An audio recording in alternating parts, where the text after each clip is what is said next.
الصلاۃ والسلام علیک یا سیدی یا رسول اللہ وعلی آلک و اصحابک یا سیدی یا حبیب اللہ۔ نماز دین کا ستون ہے۔ حضور نبی رحمت صلی اللہ علیہ وآلہ وسلم نے نماز کی بہت زیادہ تاکید فرمائی ہے۔ آج کی جو روایت ہے اس میں بھی حضور علیہ الصلاۃ والسلام نے نماز کے بارے میں ہی ارشاد فرمایا ہے۔ چنانچہ جو روایت امام ترمذی رحمۃ اللہ تعالیٰ علیہ لے کر آئے ہیں وہ حضرت ابو سعید خدری رضی اللہ تعالیٰ عنہ سے روایت ہے۔ آپ فرماتے ہیں کہ آقا کریم علیہ الصلاۃ والسلام نے ارشاد فرمایا وضو نماز کی کنجی ہے، اور ارشاد فرمایا تکبیر کے ذریعے نماز شروع ہوتی ہے اور سلام پھیر کر نماز ختم ہو جاتی ہے۔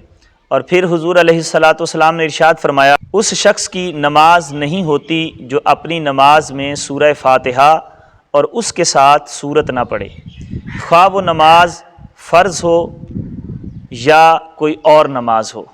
اب اس حدیث مبارکہ میں حضور نبی رحمت صلی اللہ علیہ وآلہ وسلم نے جو پہلا جملہ ارشاد فرمایا وہ یہ ہے کہ وضو نماز کی کنجی ہے۔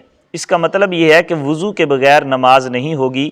طہارت شرط ہے، پاک ہونا شرط ہے۔ اب جسم کا پاک کرنا، وضو کرنا یہ ہر نمازی کے لیے ضروری ہے۔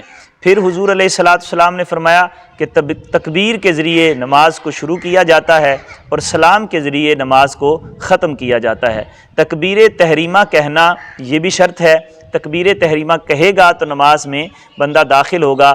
جمہور کے نزدیک تکبیر میں وہ الفاظ کہے جا سکتے ہیں جو کہ اللہ تبارک و تعالیٰ کی عظمت اور بڑائی پر دلالت کرتے ہوں۔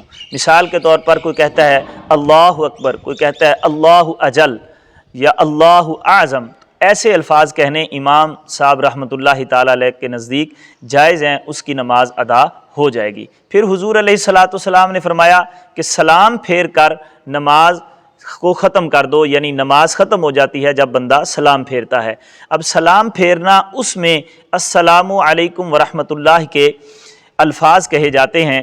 اب اس میں ایک مسئلہ یہ بھی یاد رکھ لیں کہ جب کوئی بھی نمازی نماز پڑھتا ہے تو سلام پھیرتا ہے، تو جب وہ سلام پھیرے گا تو سلام جب دائیں طرف پھیرے گا تو دائیں طرف جو فرشتے ہیں ان کی نیت کرے گا۔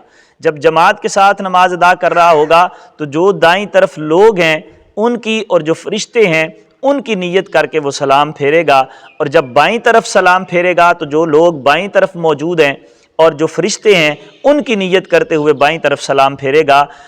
اور جو شخص اکیلا نماز پڑھ رہا ہے وہ دائیں اور بائیں جانب جب سلام پھیرے گا تو صرف فرشتوں کی نیت کرے گا۔ پھر آقا کریم علیہ الصلاۃ والسلام نے اس حدیث کے آخری جملے میں ارشاد فرمایا کہ اس شخص کی نماز نہیں ہوتی جو سورہ فاتحہ اور اس کے سار سورت نہ ملا لے، خواہ وہ فرض نماز ہوں چاہے وہ نفل نماز ہوں۔ تو یہ یاد رکھیں اب جو شخص فرض نماز ادا کر رہا ہے تو فرائض کی پہلی 2 رکعتوں میں وہ سورہ فاتحہ بھی پڑھے گا اور اس کے ساتھ کوئی سورت بھی ملائے گا۔ کوئی چھوٹی سورت ملا لے یا چھوٹی 3 آیات ملا لے یا ایک اتنی بڑی آیت پڑھے کہ جو 3 چھوٹی آیتوں کے برابر ہو۔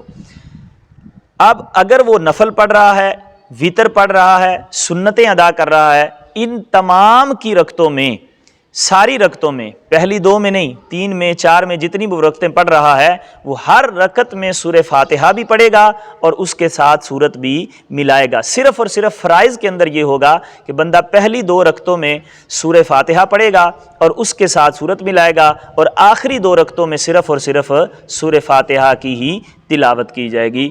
اللہ کریم ہمیں سمجھنے کی توفیق عطا فرمائے، آمین۔